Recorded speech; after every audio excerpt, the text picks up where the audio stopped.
একটা কথা ছিল, কিন্তু তারা একই কথা বলছে।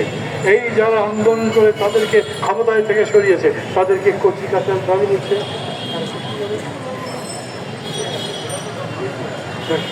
শিশু কিশোর বাহিনী বলছে।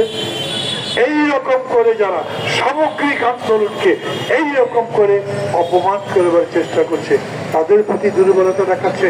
ওরা কি মানুষ? আমাদের তখনকার প্রধানমন্ত্রী বক্তৃতা মনে করে কি সুন্দর উন্নতি করছি, আমার একটা পিয়নের পর্যন্ত কাজকে করতে, তার মাথায় নষ্ট ছিল।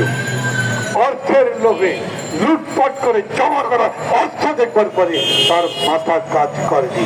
নাহলে কোন প্রধানমন্ত্রী বলতে পারে আমার পিয়নেরও 400 কোটি টাকা, ও হেলিকপ্টারে করে বাড়িতে যায়, এখন বাসে চলে না।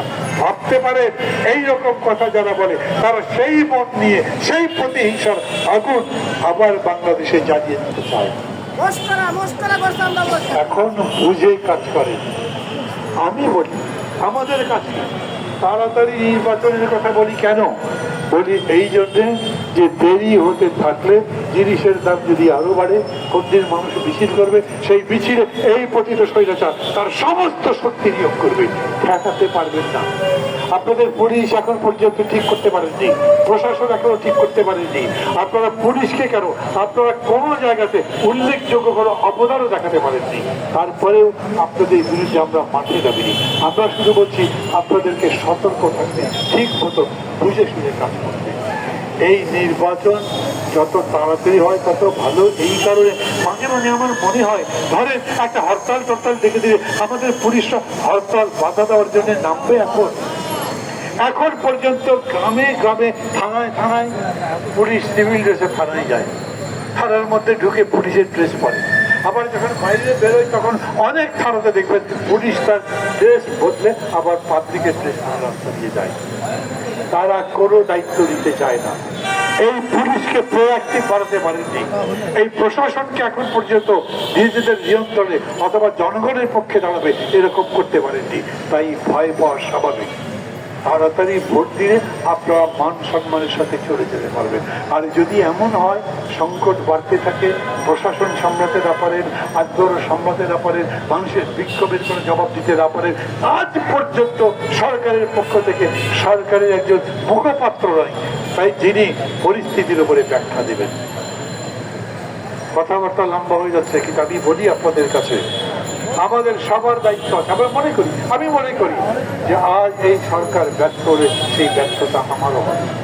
আমি মনে করি আজকে যদি কোনোভাবে সরকার কোনো জায়গাতে বড় ধরনের ভুল করে সেটা আমার পকেটে যাবে না, যারা তার বিরোধিতা করে, যারা স্বৈরাচারের পক্ষে তার পকেটে যাবে। অতএব আমি চাই সরকার যত ভালোভাবে তার দায়িত্ব পালন করতে পারে। সমালোচনা মানে গালাগালি নয়, সমালোচনা মানে আপনাকে শুধরাবার পরামর্শ দেওয়া, এবং সেই লক্ষ্যেই বলতে চাই। আবারও বলি তৌহিদের হত্যাকাণ্ডের উপরে আপনাকে কথা বলতে হবে। ওই পরিবারের বড় তুষ্টির জন্যে, তার সন্তুষ্টির জন্যে, জনগণের কাছে জবাব দেওয়ার জন্য আমরা যারা আন্দোলন করছি, কালকে যে আমাদের কাউকে উঠিয়ে চলে যাবেন না, তারপর আমাদের শরীরে রক্তাক্ত আঘাতের চিহ্ন নিয়ে এই ঢাকায় কিংবা কোনো জায়গাতে রাস্তায় পড়ে থাকবো না। এই যতগুলো মানুষ আছে সেই গ্যারান্টি চাই, আপনাদের কাছে চাই। নিশ্চিত মৃত্যুর স্বাভাবিক মৃত্যুর গ্যারান্টি চাই।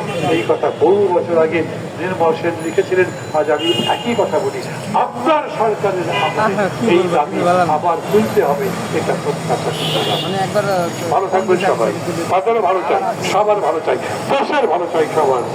আমি শেষ কথা বলবো, প্রত্যেকটা দল তাদের প্রস্তাব দিয়েছে সংস্কারের উপরে। 15টা কমিশন বানিয়েছেন, তার মধ্যে 6টা কমিশন রিপোর্ট দিয়েছে। আপনি বলেছেন আমি কোনো সংস্কার চাপিয়ে দেবো না, যেটা সবাই মিলে বলবে যাতে ঐক্যমত্য হবে তার ভিত্তিতে আমি সংস্কার করবো। তো যতগুলো প্রস্তাব দিয়েছে সেই প্রস্তাবের মধ্যে থেকে সবাই কমন কথা বলেছে, এইরকম প্রস্তাব পাওয়া যাবে না। 3000 প্রস্তাব দিয়েছে, তার মধ্যে খুব কম করে বলি 30টা প্রস্তাব কমন পাওয়া যাবে না। আপনি যে আবার আলোচনা শুরু করতে চাচ্ছেন, কবে শুরু করবেন সেটা জানি না। দীর্ঘসূত্রিতা যেন করা না হয়। আপনার কাছে পথ আছে যাতে আপনি সুচারুরূপে বিজ্ঞান ভিত্তিতে সবার মন জয় করে এই সংস্কারের কাজে যেতে পারেন। সেই পথে থাকুন। সাফল্য কামনা করছি। খোদা হাফেজ।